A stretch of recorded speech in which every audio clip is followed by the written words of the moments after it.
আসসালামু আলাইকুম। তো কেমন আছেন সবাই? আজকে কিন্তু আমি রাইস কুকার নিয়ে আসলাম। এই যে আমার পুরনো আরেকটা আছে, কিন্তু ওটা থাকতো, কিন্তু আমি আরেকটা কিনছি। এই যে এই রাইস কুকারটাই কিনছি। এই রাইস কুকার কেনার উদ্দেশ্য একটাই হচ্ছে, ওটা 10 বছর চলে গেছে, কিন্তু 10 বছরে আমার কোনো সমস্যা হয় নাই। এইমাত্রই মানে 1 মাস ধরেই সমস্যা হয়েছে, একে একে 2-3 বার সারা হয়েছে। টাকা লাগছে 100-150 করে, কিন্তু তবু মনে করলাম যে না, নতুন একটা যদি কিনি আরও ভালো হয়। আর 10 বছর গেলে মাত্র 2200 টাকা। তো এটার সাথে কিন্তু এই যে একটা বল আছে, এই বলটা অনেক সুন্দর। আর এটার সাথে কিন্তু আমার যে পুরোনোটার কিন্তু বলও আছে, এই যে এটা দুইটা, এটাও কিন্তু এটার মধ্যে রান্না করা যাবে। তো এই আমি 1 কেজি চাউলেরটা কিনলাম এই জন্য যে একসাথে আমার দুইটা হইলো, 4টা বাটি হইলো। তো এই যে এটা হচ্ছে নতুনটা। আর এটা হচ্ছে তরকারি রান্নার জন্য। এই যে আরেকটা, মানে অলরেডি কিন্তু আমার হয়ে গেছে।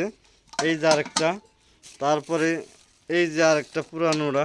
এটা হচ্ছে পুরানো একটা, দুইটা, তিনটা, চারটা, পাঁচটা। অলরেডি কিন্তু 5টা হয়ে গেছে। বাটি কিন্তু আমার অনেকটা হয়েছে, 5টা 6টা। এগুলো কিন্তু আরেকটা আছে, ওটা বাহিরে।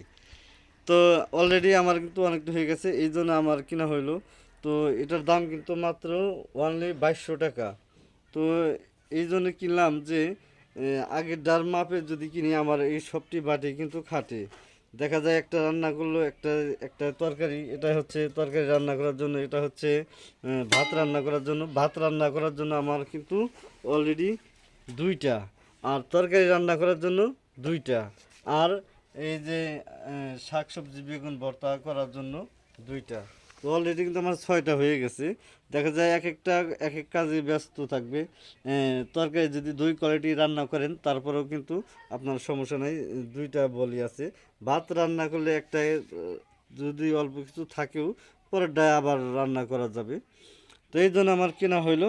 তো সবাই ভালো থাকবেন। আর যাদের রাইস কুকার আছে, নষ্ট হয়ে যায়, যদি নতুন কিনেন অবশ্যই কিন্তু করবেন, মানে পুরোনোটার মাপই কিনবেন, যাতে এই বাটিগুলো আবার নতুন করে খাটানো যায়। তো আজকের মতো এই পর্যন্ত। তো সবাই ভালো থাকবেন। আসসালামু আলাইকুম।